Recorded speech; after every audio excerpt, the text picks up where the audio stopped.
Part 2 of session 75. Let's talk today about wonders and the Adept's path, among other things. Let's begin.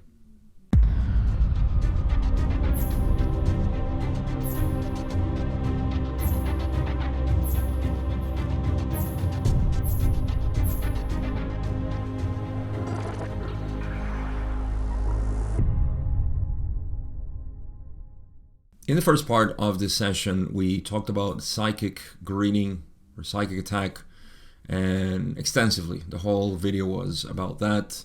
There was a very interesting point at the end which talked about Jesus entering Jerusalem, the whole story. It's a long question or answer, actually, and it had to do with Carla having an incident at church where she was singing, and she was part of the choir there, and she had an incident that she considered to be a psychic attack. I don't know how she knew it, but she knew it. There's no record of that, I think, not that I'm aware of. But the point is that Ra talked about that, and it's a whole complicated question because it has to do with the historical aspect of Jesus, the chanting of the Sanctus, which is what she was singing, and very intricate parts of the whole event. So we're going to get more into that because the conversation just went on and I just ran out of time. I decided to just leave it for this video in particular. So we're going to get more into that. I think the only important thing to know is what I just said. Other than that, you should be aware of what was the conversation that was happening. In other words, you should have watched part 1. So I'm assuming you did. Now, we'll go straight into that. I won't reread anything from question 14, 75 or 14, because that's the long one. And again, it's just it's an interesting question. You should go check it out. So we'll go into the first question that I have, which is 15 on this session 75. Here we go. So, question 15, Don says, the chink, then, as I understand it, was originally created by the decision of Jesus to take the path of martyrdom. Is this correct? Ra says, this is, in relation to this instrument, quite correct. It is aware of certain overbalances towards love, even to martyrdom, but has not yet to any significant degree balanced these distortions. We do not imply that this course of unbridled compassion has any fault, but affirm its perfection. It is an example of love which has served as beacon to many. I think there's more to this answer, but let me just be thorough because I have to and I like to. The chink refers to that part in question 14 where what Ra said, that there was a point because of the story, as far as I understand it and interpret it, there was a part of that story that is chanted in the Sanctus that does not really reflect what happened. And this is what happened, according to Ra, when Jesus entered Jerusalem. And it was that he wasn't celebrated. He was mocked, he was ridiculed, he was seen as incompetent, and so on, which makes more sense. It does make sense. He wasn't liked at all. I mean, just remember what happened to him, how he ended. So, again, that was the chink, and there are many other elements that actually we're going to talk about. But what's interesting here is that, what was Don's question? Which I forgot already. He wants to know what the chink was. That created by the decision of Jesus to take the path. I don't think that is... to Carla in this sense is correct. I guess it is, right?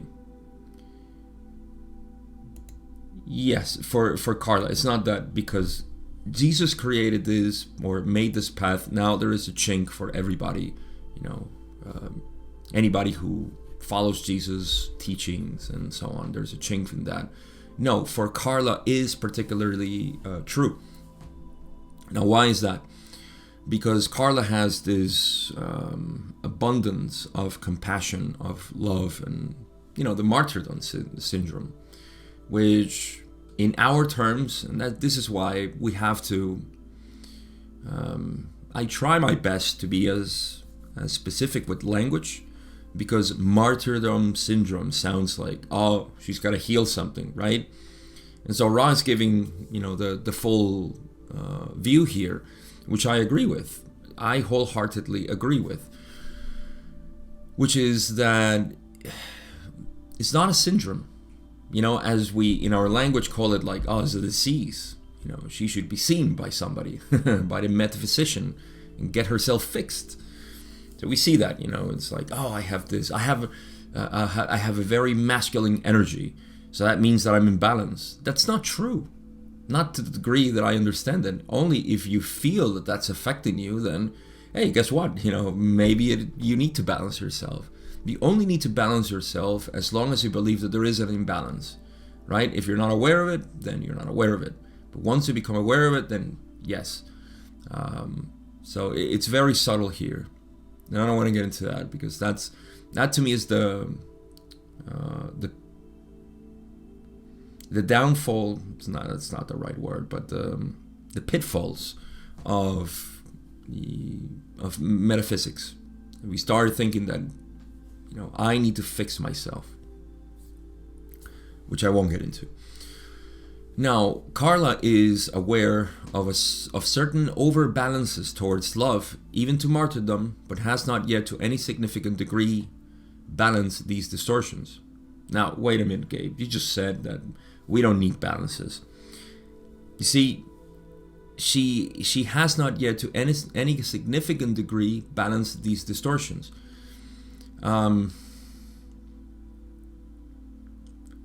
You see, Carla was aware at this point that she was giving too much of herself, right? Especially as you see the history of the context. She was aware of this, but she wasn't doing anything. She wanted to continue being in that way. There is no problem there. See, as Ra says, we do not imply that this course of unbridled compassion has any fault but affirm its perfection. Let me repeat that. We do not imply that this course of unbridled compassion has any fault but affirm its perfection. You see, they're even being cautious here to say that, yes, there are... in here, what I call balances would be simply just the growth. I think that's a better word. A growth out of that. Which, of course, if you know that one thing is taking you one way, then you can grow by balancing it with something else, you see? And it depends on which direction you're going and how you feel about it. So, again, this is all very complex, and it's not necessary. Again, the one thing that I want to emphasize here is that at any given moment, we have to see the perfection in us.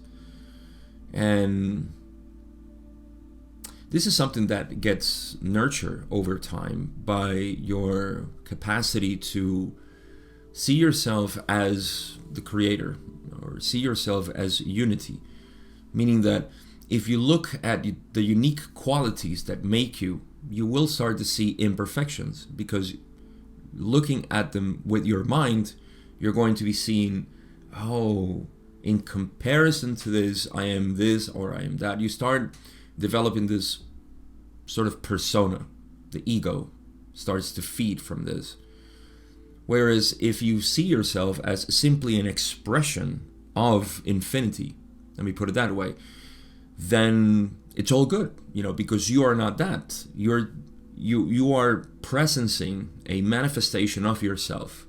See, so no matter which method you use to see yourself as the creator, as God, as unity, as infinity, whatever you want to call it, once you nurture that, that is to me what creates the possibility to see yourself with your apparent imperfections, right, in total perfection. So I hope that makes sense. Ra says, it is an example of love which has served as beacon to many. So not only are they saying that they're not saying that, you know, it's a faulty thing to be so dedicated to love. They're only affirming their perfection, but also they're saying that they're expressing how this is helpful. You see, let me put an example, and this is very limited, but you can get the point probably. An engineer can change careers at any time. You see, it can balance itself somewhere else. But if it has decided to be an engineer, then that engineer will help. I mean, an engineer has helped over the course of history. Thousands of years, engineers have changed this world, from Rome all the way down to here. And even prior to that, right? So engineering is a very specific category, and people are called for that. So does that mean that they're in balance? Not really. You know, they're a unique expression of the possibilities of humanity. I hope you get the point there, or at least my point. Let's move on. Ra has more to say here. And they say, for those who seek further, the consequences of martyrdom must be considered. For in martyrdom lies the end of the opportunity. In the density of the martyr, to offer love and light, each entity must seek its deepest path. So here is the other career of the engineer, the other path for balance.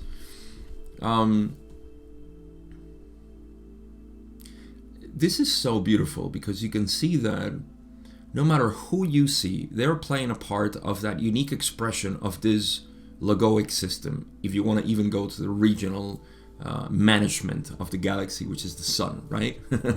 This is the expression of a unique expression of the galaxy as the sun, and the sun created this planet Earth, and we are those unique snowflakes, if I can use that trident term or phrase. But you see, there is a further. You see, what is the furthest we can go to? And this is me. I love. This is my direction. My direction has always been, okay, let me go to the singularity. What's this all about? You know, spiritual evolution, and who am I, and all of these things. Where does that lead me? Well, it leads me to the essence of reality, to pure consciousness. See, once you get there, once you recognize that in you, and you nurture that, everything resolves. I mean, you don't have to have compassion. You already, it flows through you, you see? It's not like you're acquiring it. You don't have to develop wisdom. Wisdom develops, and you are okay with it. You're not wondering if it's right, if it's wrong, if I should be more this or more that. So, as Ra says, and I'll give a couple of things that come to mind. One, always start and end with the Creator. You see, that's what I mean here. If you can go there, everything else resolves. You don't need to be balancing or looking to do things. That's just my approach. Please don't take my words as if they were a specific guideline or recipe for it. It's just what works for me. And what works for me is to go straight into 7th density. What is this 7th density about? Actually, let's go to the octave. Can we do that? Oh, no, I have to go initiation and I have to do all these things. Perhaps. That's what we call the progressive path. You can do that. But you can also, peek and say, okay, so what is this all about? That is what we call the direct path, which you go and recognize your true being. And then from there you work. It's the same thing. You're still working, you're still doing things, but from a different perspective. And that perspective is your unique quality, the unique quality of the whole creation. So that's to me an important thing. Ra says, for those who seek further, right, the consequences of martyrdom must be considered. So for anybody that wants to go further from martyrdom, then, well, this needs to be considered. Because in martyrdom lies the end of the opportunity in the density of the martyr, or 4th density, to offer love and light. So basically, in martyrdom lies the end of the opportunity to continue to offer love and light. That's it. You are giving yourself completely. It's 100% heart related. And that's okay. You can, that's what Jesus became. You see, we may be thinking, oh, Jesus made a mistake.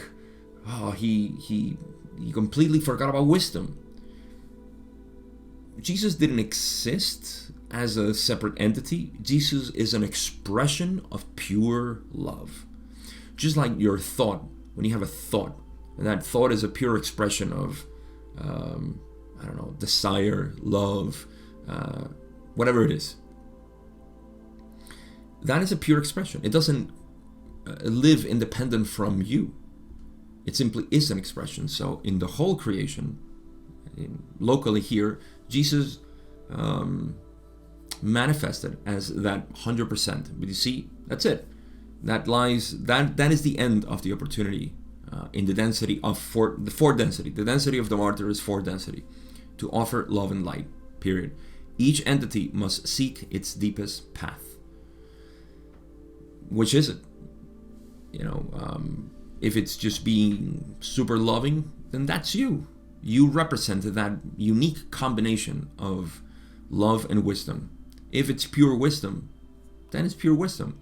There are no mistakes. There are just expressions of these inherent qualities that we all are, between love and wisdom. That pure balance between love and wisdom, whatever that may be, that's what you are.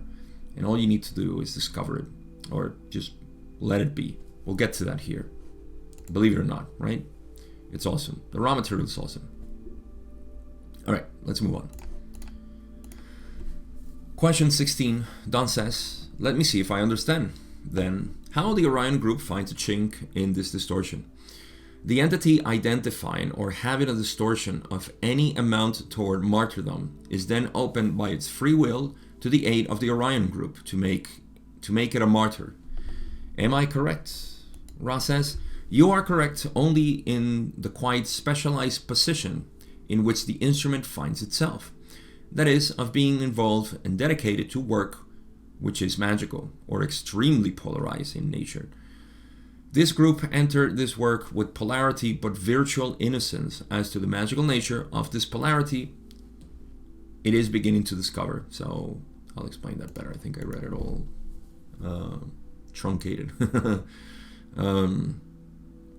All right, so I was down questions again.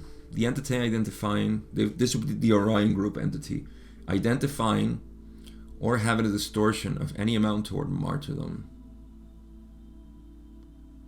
It's open. I'm sorry, I correct myself. So Carla having that distortion towards martyrdom is then open by her free will to the Orion intervention. I would even call it intervention. Psychic greeting, psychic attack. One seems too soft, the other one seems too harsh. I would say intervention. Influence. Direct influence. Anyhow, you are correct, says Ra, only in the quite specialized position of Carla, basically. Again, all of this is very specific to Carla. We're not talking about a possibility. If I chant this in church, then I will be open to the attack. It's very tailored to Carla. So never mind that. So what was it? Well, she was being involved and dedicated to work which is magical or extremely polarized in nature. That is the raw contact. So what's happening here? And Ra says, this group, Carla, Don, and Jim, entered this work, the raw contact, with polarity, but virtual innocence as to the magical nature of this polarity it is beginning to discover. So one of the ingredients is that Carla was open to this type of work. Now, all of them were positively polarized, but they came in to the raw contact with complete innocence, right? Virtual innocence to the strength of this contact, to the magical nature of this contact, and how much it polarized them. So in a way, you see, Ra had given, and I think, I don't know if this relates completely, but I would toss it in. Maybe it makes sense, because Ra has talks about the possibility of, just like Hitler tried to do too much indigo work without first, organizing himself in the lower energy centers, which he didn't, and apparently he just failed the test for negatively polarization. So trying to polarize yourself, or not polarize, to do indigo work too fast causes or wreaks havoc, right? Trying to do indigo work without doing the preliminary work. In the same sense, I believe that they had to go through a lot of, if you read book 5, just their commentary, where they give more of the story as they went on, wow, man, you see that they really, really had it difficult in so many ways. Don died, committed suicide. Carla was completely bedridden for, I don't know, so many years. I don't know how many years it was, because she says in the 90s, early 90s is when she finally had a vertical life again. And Jim, I don't know much about Jim.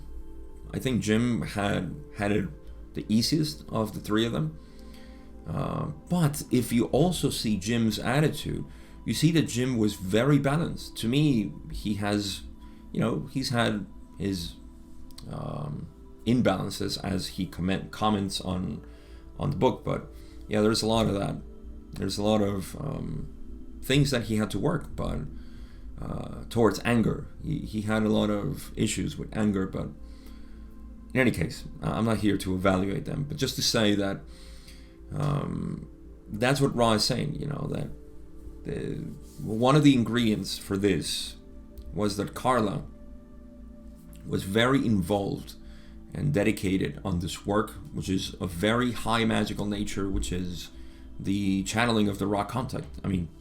Yes, this is heavy material, and they did it. And like they say, they're not enlightened beings. They're not.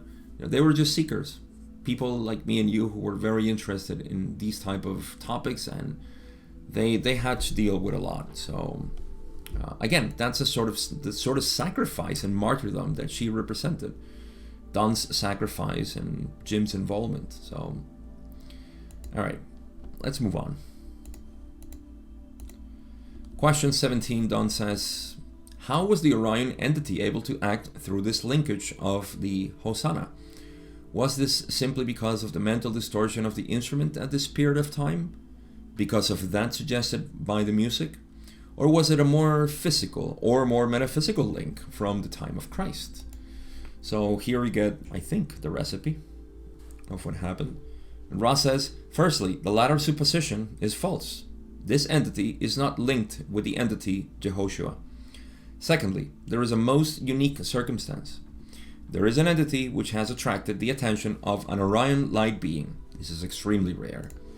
So pretty quick, Don wants to know, what was it? And Ra says, first, no. She doesn't have a connection with Jesus, like a direct connection, right? It's not linked with the entity Jehoshua, so no. That was his latter supposition, that it was a very metaphysical thing given to the time of Christ. So that's not it. Secondly, there was a most unique circumstance, and that's what they go and explain.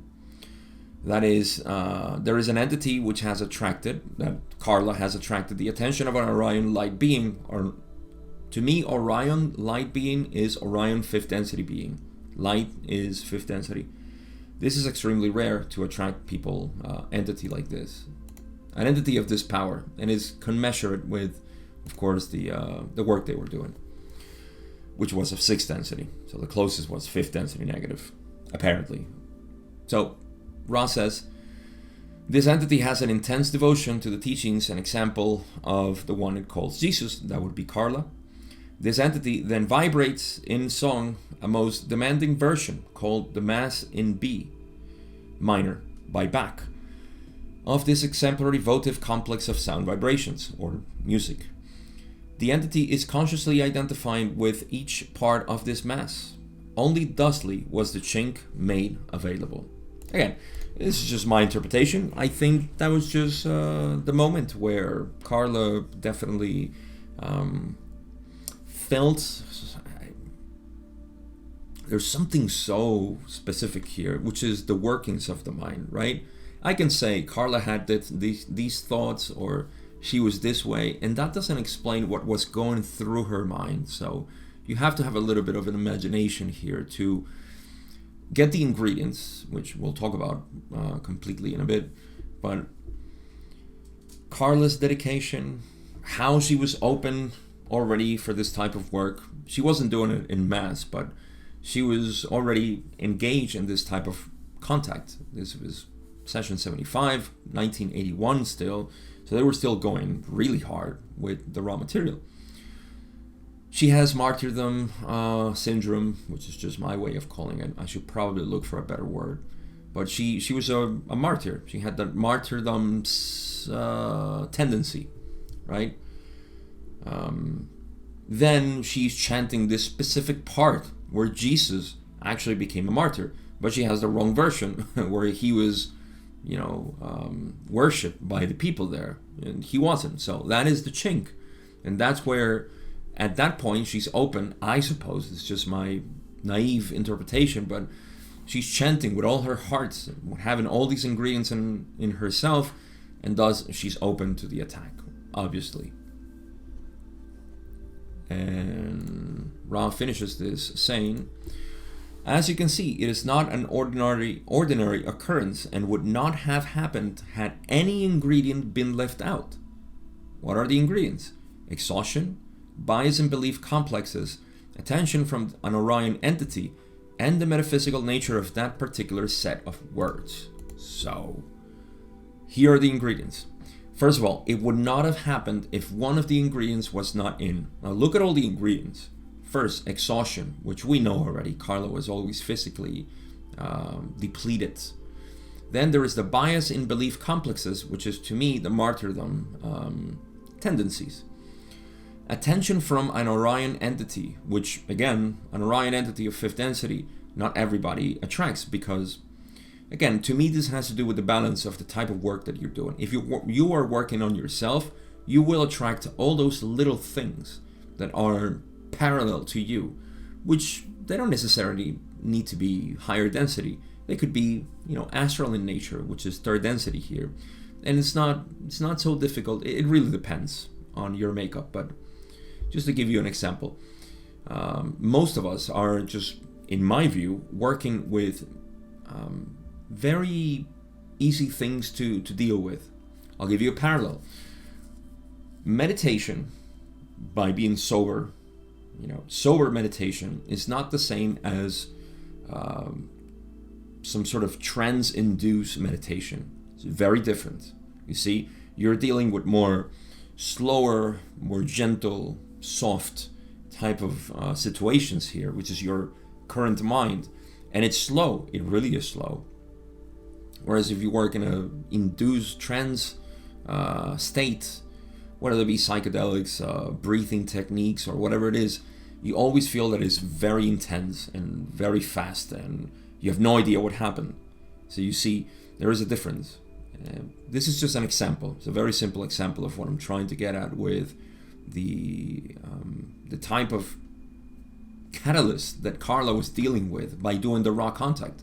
You see, she was attracting a lot of this information. She was going through this process. She had to be given the balancing energy, let me put it that way, for her to make her choice. And so they did. So again, attention from an Orion entity and the metaphysical nature of that particular set of words, which is what she was chanting. And it had to do, of course, with the historical issue with what is being chanted and what really happened. That was the chink.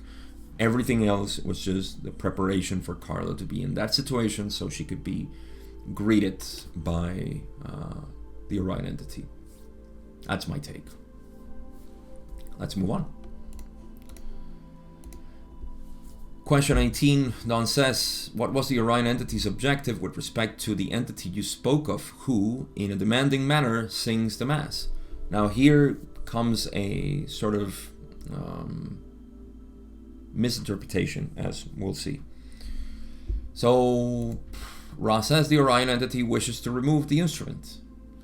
So Don says, is this a fourth or a fifth density entity? Ra says this instrument is being greeted by a fifth density entity which has lost some polarity due to its lack of dictatorship over the disposition of the instrument's mind-body spirit or its yellow ray activated physical complex. Don says, you are speaking of this other person now that is singing the Mass? This is correct? Ra says, no. And let me give you context so we can keep reading. So in 7514, there is a part which I talked about in the last video where Ra says that somebody else started singing. So Carla lowered her intensity, and that's where the attack happened. You see, that's where Don, I believe, thought that it was a misunderstanding. It was that. He thought that Ra started talking about this other person that was chanting and that she was being attacked too. But all the time, Ra has been talking about Carla. So if you read all of this, and I'm not going to do it, you see that is Don thinking it was the other person. That's why he asked, wait, is that a fourth or fifth density negative entity that is trying to attack this other person? But Ra all along has been talking about Carla, so that's it. No big mystery here. And so yeah, Ra says, no, I wasn't. Let's go back. You're speaking of this other person? No. So Ra says no. Then Don says, I think there was a little miscommunication here. The other person who sings the Mass, who helped in creating this chink, you said, was also greeted by an Orion entity. And my question was, what density was that entity that greets the person who sings the Mass? This is incorrect. This is not what Ra was talking about. Again, Don is mistaken here by thinking that Ra was talking about this other person. Ra only mentioned this person during 7514. So Ra says, we did not speak of any entity but the instrument. Then Don says, okay, I misunderstood. I thought you were speaking of someone else in the singing group who had been the one you were speaking of regarding the identification with the singing. The entire time we were speaking then, we were speaking only of the instrument. Carla, is this correct? And Ra says, this is correct. So I think here is where the end of this whole conversation happens. And just to reiterate, 7514, it is, right? I'm referring to 7514 without knowing. Yes, it is. So that's where the whole scenario was played out, and Ra explained what happened and so on. And at that point, Ra mentioned that Carla had stopped. She stopped singing. That was her part. As she finished her part, that's when she was. That was the chink, the moment where she was. That wasn't the chink. I'm sorry. That was the moment that the Orion entity was able to do its work. So then Don confused when Ra said, when the other person started, I think it was the Benedictus part. Ra mentioned them as a reference to say at that point was that this happened, and so Don fixated his thoughts on this other person, thinking that it was talk, but no, it was all about Carla. All right. Now that that's clear out, let's go to next question. Question 23. Don says, I am sorry for the confusion. Sometimes, as you say, sound vibration complexes are not very adequate. And I'm sorry. You made the statement in a previous session that the true adept lives more and more as it is. Will you explain and expand upon that statement? Oh, we get a juicy answer here. Ra says each entity is the creator. The entity, as it becomes more and more conscious of itself, gradually comes to the turning point at which it determines to seek either in service to others or in service to self. The seeker becomes the adept when it has balance with minimal adequacy, the energy centers, red, orange, yellow, and blue, with the addition of the green for the positive, thus moving into indigo work. I'll finish this because it's going to be packed. Finishes and says, the adept then begins to do less of the preliminary or outer work having to do with function, and begins to effect the inner work which has to do with being. As the adept becomes a more and more consciously crystallized entity, it gradually manifests more and more of that which is always has been since before time. That is the one infinite creator. Beautiful. So Don's question here is that the true adept lives more and more as it is. There are so many things. Please, let me start with a caveat. I can only interpret this in my own language, which is non-duality. It may be limited for those who want to know more about the metaphysical interactions of all of this. I can only give you so far as I know, but my view is biased towards non-duality. So I'll talk about this from that point of view.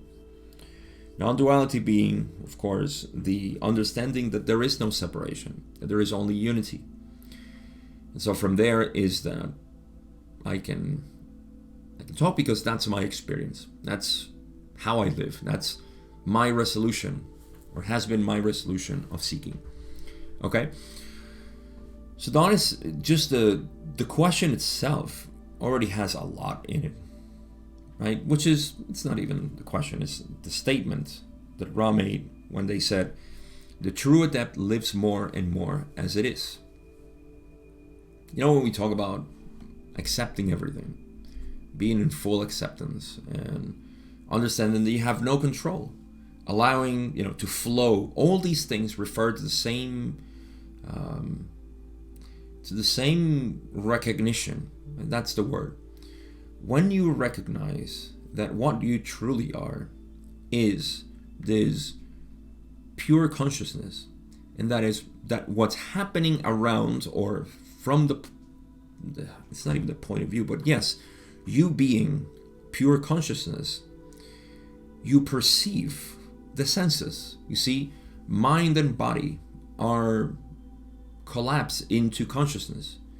In other words, consciousness is the container of mind and body. You are that. You are not the mind and the body. The mind and the body appears within you. I know that sounds weird. But if you have taken the path with me, in the direct path, then you know what I talk about. You are the container of experience. See, experience is not happening to you. Experience is happening within you. See? And you can cease experience at any moment. And you can experience, or what I call imperience, yourself. Right? Because there's no external. There's only you and you. It's the self looking at itself. Consciousness or awareness being aware of itself. That's what we call samadhi. So, the adept lives more as it is. That's it. When you recognize this and you start applying this recognition to all your belief systems and your patterns of thoughts and so on, you naturally know that there is no other way to live but to what it is, you see? So can you explain and expand on that statement? Well, let's see what Ra says. Ra says, each entity is the creator. I may use a synonym of the creator for each entity is pure consciousness. I mean, creator goes beyond that, but let's just, for our purposes, let's use consciousness. Each entity is pure consciousness. The entity, as it becomes more and more conscious of itself, right, more aware of yourself, gradually comes to the turning point at which it determines to seek either in service to others or in service to self. So this is the adept, right? we're following what happens to the entity, to the mind-body-spirit complex in evolution. What happens to it as it becomes aware of itself? Well, there are two ways. You can either consider yourself God Almighty from the Old Testament, or you can become the universe. You are everything. So in the first one, it's the left-hand path, negative path, service to self path, or the right-hand path, positive path, the path of service to others. Very simple. The seeker, or the entity, mind, body, spirit complex, whatever you want to call it, the seeker becomes the adept when it has balance with minimal adequacy, the energy centers, lower, red, orange, yellow, and blue. This is for the negatives. And with the addition to green for the positive, thus moving into indigo work. So indigo work, first, you have to have, like they say, balance with minimal adequacy. In other words, you're not neurotic about yourself. You see, that's lower energy centers. And then green and blue, because you have to do indigo work. You will be limited to do indigo work, depending on how much activated or allow, which again, I don't want to get into discussions of energy centers here, but how much you have green and blue activated, which is very individual, I may say. Again, I was talking about love and wisdom being balanced, compassion and wisdom being balanced within you. Each one of us have a very unique configuration. So which one is it? Well, you have to discover it for yourself and be okay with it. You see, like some people tell me, oh, I'm not as compassionate as so many people, like this and that and the other. My question is, why do you want to be like that? That's what's preventing you from seeing who you are, whatever level of compassion you have. Well, I'm only interested in myself and my family. Well, it's okay. You have a lot of compassion for yourself and your family, and these people, that's perfect. It's even perfect to have pure love for the self. As long as you recognize that and you're in the service to self path, it's okay. So anything in between is perfectly fine. So that is, to me, minimal adequacy, to know where your compassion lies, where your love lies. The reason why negative entities don't activate the heart is because the heart sees everything as one. It sees no distinctions, whereas the negative entity has to see separation. So it ignores that. It ignores that energy, right? And it just only focuses on the separation. So yeah, that's what makes you move into indigo work. No matter how balanced it is, you can say, I'm still a mess. Okay, great. But with whatever energy, imagine as a flow of water that is running through your energy centers, even if it's trickling down to the indigo center, that's fine. That is recognition of, yes, non-duality, no polarity, law of one, all is one. You see, as long as you follow that, you're fine. Start trusting yourself if you're not already. Okay, whatever. Again, I cannot stress this enough, because this really it really beats my heart when I read this. The seeker becomes the adept when it has balance, keywords, with minimal adequacy. The energy centers, red, orange, yellow, green, and blue, because we're all talking about here the positive path. I'm sorry, you service to self people out there. I don't know much about that path. I can't help you. I can only help people who see everything as one. All right, so what else do they say? The adept then begins to do less of the preliminary or outer work having to do with function, with doing. You see, this is another thing that I've been stressing for the past years. It's not about doing, it's about being. See, it's not about what you do, but about what you are. It's so easy to be, whereas it seems always exhausting and limiting to do in order to feel appropriate. Well, that's not how it works. It's you being. See, so the adept then begins to do less of the preliminary work, which is of doing, function, and begins to affect the inner work which has to do with being. Keywords. As the adept becomes a more and more consciously crystallized entity, it gradually manifests more and more of that which it always has been since before time. So, before the punchline, as the adept becomes more and more consciously crystallized, so as more water flows through you, because guess what? You gradually stop being worried about, those things that concern you in the lower energy centers.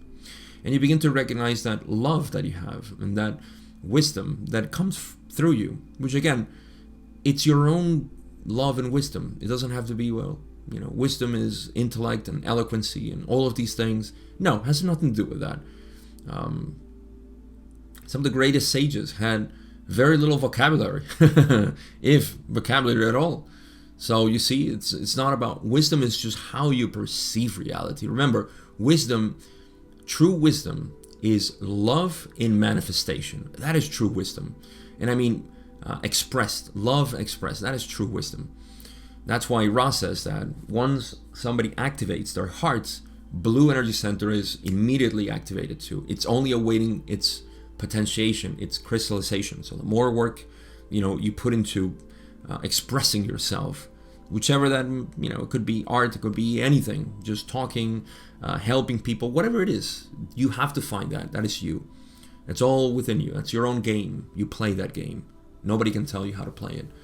So as more and more of this happens, crystallization, right, consciously crystallized entity, it gradually manifests more and more of that which it always has been since before time.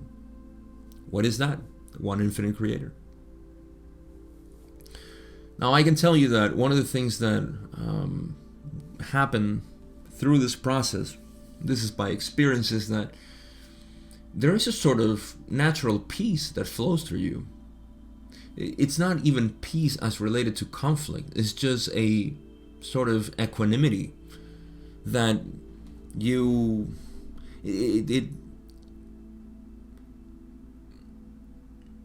it doesn't have any more intensity. You see, that's another thing. You no longer have that intensity of, the positive or the negative. You are much more calm. You see, calm in that sense. Whereas before you were in the vibration, up and down, the peaks and the valleys of the wave. Now you are in that state of calmness, and that's to me how the one infinite creator feels. That doesn't mean that you're not experiencing anything. No, you are. And it's just beauty. You see, this is where true beauty is seen as anything. Anything is beautiful. Anything is beautiful. See, the view of the one infinite creator is pure awe. It's not, I became the one infinite creator, so now I have so much power over me and others, and well, that is the negative path. No, here is just awe at anything and surprise. Living in the unknown. You ever heard that? That's exactly how it feels. Living in the unknown. But you see, you're not fearful of the unknown because you know the unknown is what's making your life right now. And only you're suffering because you're trying to make the now from the past. That's the suffering. You're trying to weave the present with the past. No. The more you allow yourself to be, the more you feel comfortable. So there's a lot to talk about here because we're talking about a very deep subject, but you get the point. This is my only interest. This is why I get so excited with these questions. So we have more. Let's get to it. This is question 24, where Don says, the answer to this question probably has to do with our distorted view of time, but I see wonders in this density who have come from 5th or 6th density. It seems to me that they should already be of relatively high degree of adeptness and must follow a slightly or somewhat different path back to the adeptness that they previously had in a higher density and get as close to it as they can in 3rd density. Is this correct? Let me just tell you what this question is. So I think I read it all faulty. So Don sees, he admits, maybe, it's wrong with our distorted view of time, but he sees wonders as, in this density, of course, well, wonders can only be of this density, in third density, have come from fifth or sixth density, that they already are advanced in their spiritual evolution, right? Like the database that is in the wanderer is already pretty advanced. So they must follow a slightly somewhat different path back to adeptness that they previously had in higher density and get as close to it as they can in third density. In a higher density. Yeah, it's weird. I would think this refers more to those who are not wanderers, I guess. But Don is saying, or somewhat different path back to the adeptness that they previously had in a higher density and get us close to it. Yeah, I guess it's implicit. I don't know why I read it this way, but if we read it, it seems to me that they should already be of a relatively high degree of adeptness and must follow a slightly or somewhat different path, right, compared to some other people that he's not mentioning, non-wanderers, back to the adeptness that they previously had in a higher density and get as close to it as they can in third density, right? So the remembering process, basically. It's easier for them because they can remember and so on. So that's, in essence, what Don is asking. So let's see what Ra says. Ra says, your query is less than perfectly focused. Yeah, I guess I can agree with that. We shall address the subject in general. There are many wanderers whom you may call adepts, who do no conscious work in the present incarnation. It is a matter of attention. One may be a fine catcher of your game's fear. I love that. But if the eye is not turned as this sphere is tossed, then perchance it will pass the entity by. If it turn its eyes upon the sphere, catching would be easy. In the case of wanderers which seek to recapitulate the degree of adeptness which each had acquired previous to this life experience, we may note that, even after the forgetting process has been penetrated, there is still the yellow ray activated body which does not respond as does the adept or adept, which is of a green or blue ray activated body. Thusly, you may see the inevitability of frustrations and confusions due to the inherent difficulties of manipulating the finer forces of consciousness through the chemical apparatus of the yellow ray activated body.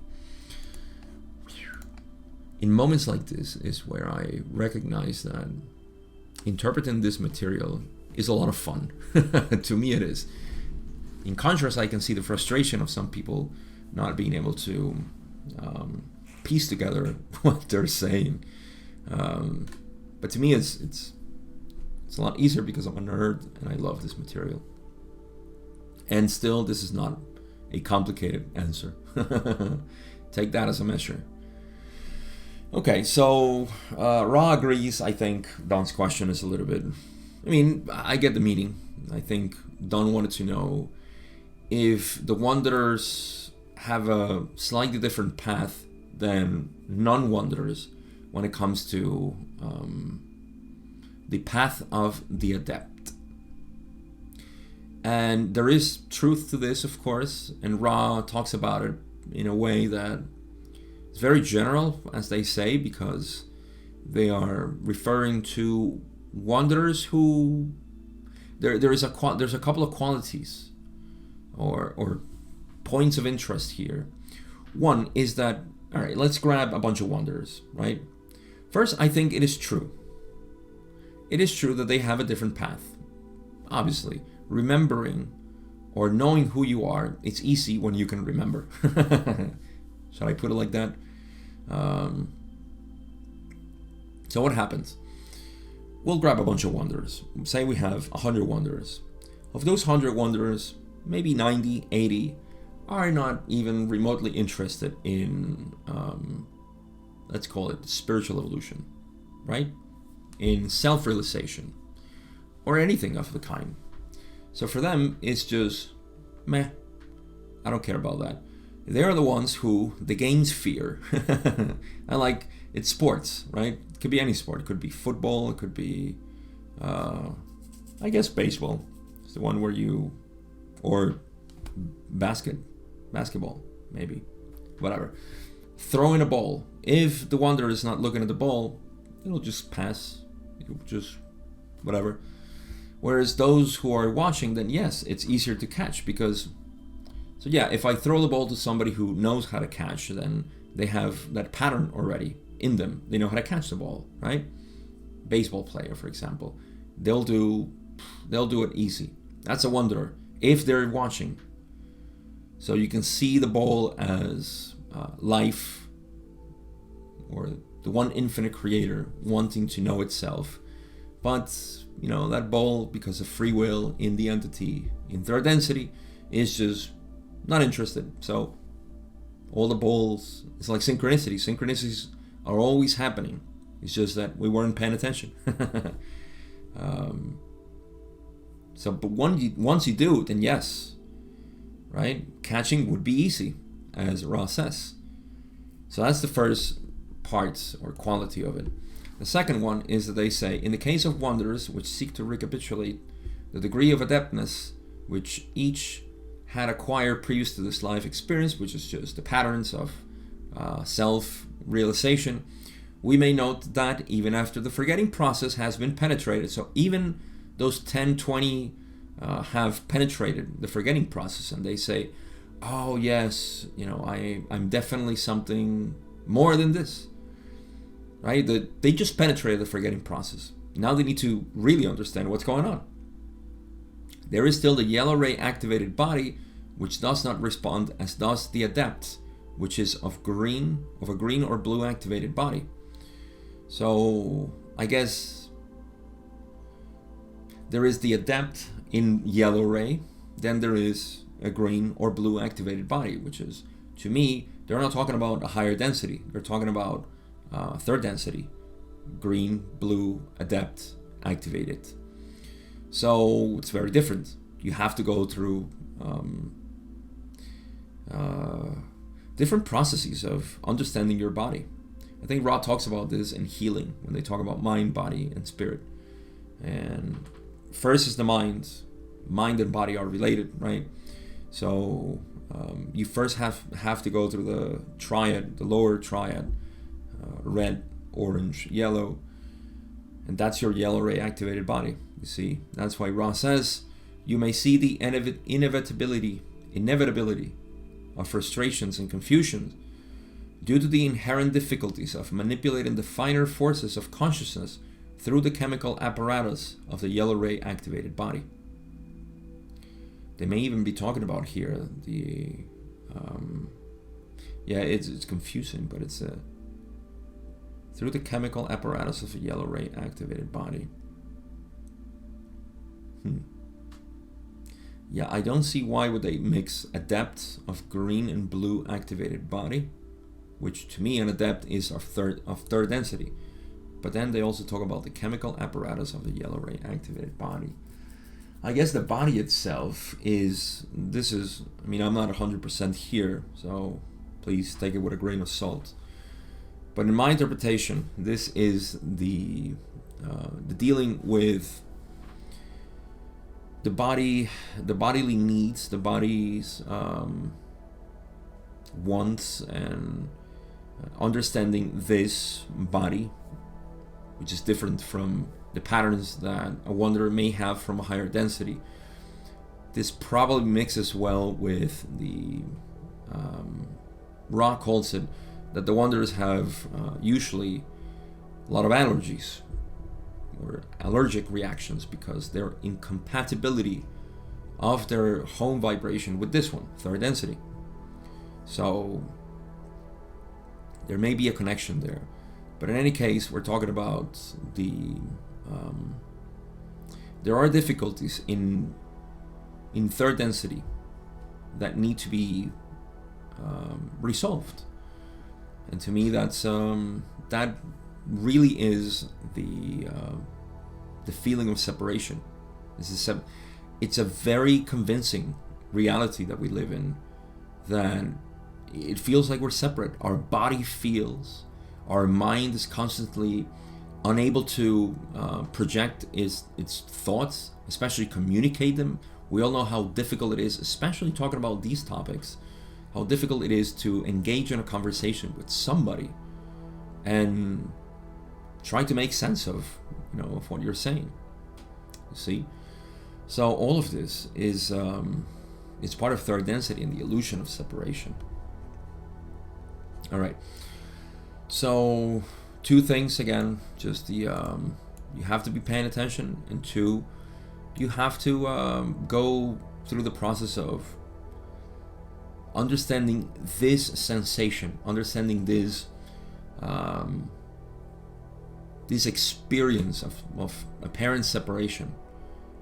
And the more you can merge this is completely individual, of course. How you deal with your body here, how do you move your body, how do you move, I don't mean an exercise, but how you move your body about. What do you do with it? What is it that you want to do with this body? It's fun. We have to take away the idea that this is, I've heard it a couple of times, this is a school. This is all poetic language that we use, and it's a beautiful way to express it. Yes, planet Earth is a school, we can call it that. But it's not like people always take it, the vast majority of the time take it as, oh, it's a school and we're all failing, and oh, it's a drag, and so on. It's not. It's one of the most beautiful things. It's amazing that, you see, this comes also with nurturing this realization of your identity as one with everything, and yet having this body. You enjoy it a lot. See?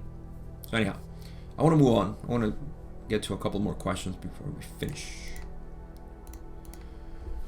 Question 25, Don says, you probably can't answer this, but are there any suggestions you could give with respect to the instrument's coming hospital experience that could be of benefit for her? Ra says, we make one suggestion and leave the remainder with the creator. It is well for each to realize its self as the creator. Thusly, each may support each, including the support of self by humble love of self as creator. Love it. Ra doesn't miss an opportunity to remind us that we are the creator. What does that feel? What does that mean? How does it feel? Well, that's what we need to get into. Yes, there is I'm going to finish with this question, because then we're going to get into what we talked about in session 74 about the Hebrew and Sanskrit language. So I'll finish with this. I think it's a beautiful way to finish today's session. So, okay, surgery again, Carla's hospital experience. Okay, so any suggestions? See, at this point you can begin seeing Don's concern for Carla growing. I think that was a key element for the unwinding of the contact. So what does Ross says? Well, we make one suggestion and leave the remainder with the creator. It's funny because the suggestion was with the creator. I don't know if this was a joke. This was a joke or not, but I mean, funny joke. You know what I mean? It is well for each to realize itself as the creator. Lastly, each may support each, including the support of self by humble love of self as creator. I don't think there is anything greater. There can't be anything greater than for you to rest and abide in the recognition of you as everything. You, the real you, not the you that we're so used to, which is the sort of persona that we identify with, which is always changing, and yet we call it ourselves. See, one of the first connections that I like to make with people that undergo their transformation with me is notice the discrepancy of calling yourself you. It's something that we don't pay attention to, but you call yourself you, knowing that you have always been changing. So you are this changing thing. That's what you're saying. This does not check at all with the experience of me, I. The experience of I is always the same. And yet we identify with that which is changing, I'll say around me. It's really inside me, but let's put it around me. Can you see the discrepancy there? Please do. And it's not just an intellectual understanding. It's obvious, yes, of course it's obvious. But how do you put it into practice? You see, it doesn't matter how you do it. That's the thing. It doesn't matter how you do it, as long as this is gnosis to me. This is pure knowing, saying, oh yes, that makes sense. I am not this changing aspect, or these changing aspects. I am that which always is and ever will be the same thing, pure consciousness. So the more you identify with that, I don't think that is a greater thing. Not in the creation, because you see, we also think that the creator then is just this sea of calmness. Oh, that's the creator. We, the moving waves, oh, we're not that. Well, the sea is moving. It's the same thing, whether it's calm or moving. It doesn't add or subtract anything. It's just movement. It's not like, oh, the ocean is it's higher today. No, it's not. It's the same level always. It's just that it's changing. It's moving. That's it. You see? We are the same thing. So the true recognition or the true abidance in awareness is one which enjoys the movement and the stillness. So in this position is where I humbly interpret this whole thing of I think it's a joke. I find it funny when Ross says, we make one suggestion and leave the remainder with the creator. I know, we can also say that they made the suggestion and then, leave it in the hands of God. Okay. But I like to see it funny, because that's just me. It is well for each to realize itself as the creator. Okay, that's your suggestion. Thus, each may support. It's just, you're leaving it with the creator. Your suggestion is that we see ourselves as the creator. So maybe it's just me. All right, I hope you're smiling. At least. See, I made you smile there. I know I did. All right, thusly each may support each, including the support of self, by humble love of self as the creator. Yeah, I can only express this in my own experience as you no longer... You see, one of the things that changed in me in this process was that I was always aware of the judgments and judging myself for the judgments I did with other people. So if I looked at people or a situation, I would judge it. And judging is okay. A lot of people think like, oh, I should stop judging. Who is the one that can stop judging? You see, you're creating now another persona that says, well, that one is bad. So we need to become kind of this, which is unresolved. It's unknown to us. Who am I if I'm not judging? You see, I need to become this. But this person becomes, or persona becomes something. And so there's conflict there. You have cognitive dissonance. So one of the things that happened to me, and it's a continuous process. Don't think that this is just a magical, thing. It's a continuous process of just looking at your judgments and saying, oh, there is judgment there. And instead of acting, which is the first thing we do, or reacting to it, first you react directly with people or situations. Then you take a step back and you start reacting with yourself. But then you take a further step back and you don't react. You just look at it and say, oh, there it is. And if I take it away, what remains? And then you see an infinite amount of possibilities and you say, I have no idea. And you see, it's not about picking a possibility. Yes, there is an infinite amount of possibilities, but it's not about picking it. It's about looking at the infinity of it. And then you say, I don't know. That's it. And the moment you say you don't know, that's it. That's it. See? That moment. I wish you could see it. I hope you do. So that to me is the support that we can give to any situation or any other people. Let me give you a very limited example, but does show it, I believe. I've talked about listening to people. When you listen to people, you're not doing anything. You're not judging. You're not advising. Nothing. That alone is healing. Listening to people. See? So if you allow people to be, and say, and you, this self to also be, that means judgments, that means criticisms, that means whatever, hatred, desires. Let all of that be. Just watch it. You'll see what I mean. Conclusions. I think I talked about enough on the self as creator. The Adept, let me just discuss that part. The Adept as I see it. I'll just describe the process as I envision it. And by no means this is a script as to how it should happen. But it's just a way I see the evolution of the self happening. A so-called entity as a person embodies a human body, right? Human vehicle, a vessel.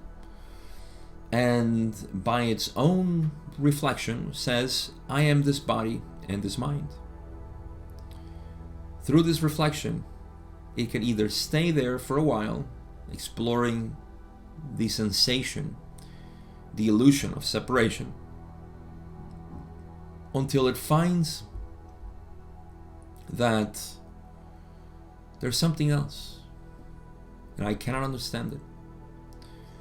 This path is completely individual and personalized, I would say, too. Through this path, everything starts to fall away. Everything. Your mind and your body need to fall away as a sort of capsule of the creation, but rather the creation, a manifestation of the creation. This process is, we may call it initiation, we may call it resurrection, happens after the initiation, of course. And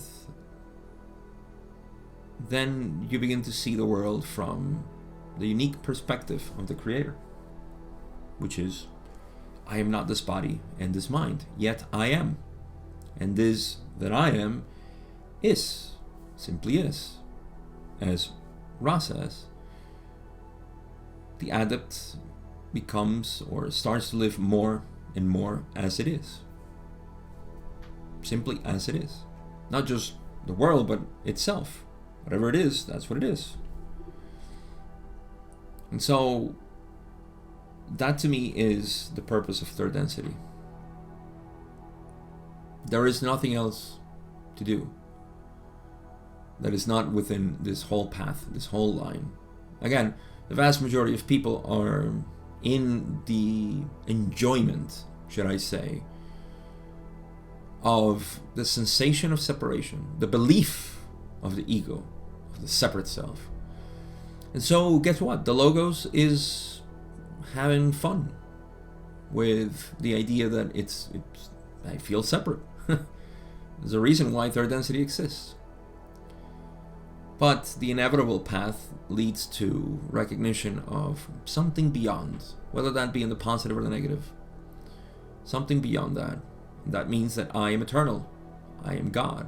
I will continue living after this. And it is not me, the personality. That's why I think Ra talks about the chemical third density ray body. Simply human body. The human body is very, very convincing for the idea that we are a limited self. So These are the difficulties that the adept must go through. A wanderer is no exclusion, no exception to the rule. And so it's all about finding a way, which is going to be your way, which is going to be your path to liberate yourself from the constrictions of separation, limitations of being, and recognizing who you are. Then everything becomes just beautiful. I mentioned the word beautiful or beauty. Yes, yes. It is a beauty that does not contrast with anything. It is a beauty that simply appreciates that which is novel. A blade of grass, the caressing of your mother's hand on your hair, or the sun shining, or people dying. All of this is just one marvelous thing. You see, you don't have a preference. You don't become biased towards anything. You just appreciate the fact that this actually exists. When you look at the nature of yourself and you see this supposed, the nature of the mind seems to be empty. It's not entirely true. The nature of the mind is everything. But everything, when it's all united, cannot have objective qualities. That's why it seems empty. So when you look at it, and then you look back at the creation and you say, my God, I'm able to see limitations within this infinity. How wonderful is that? See, that's the enjoyment of the mystic. And it's not something complicated. People think this is something that I need to go to the Tibet or to initiate in shamanistic practices, and people go through all of these ordeals.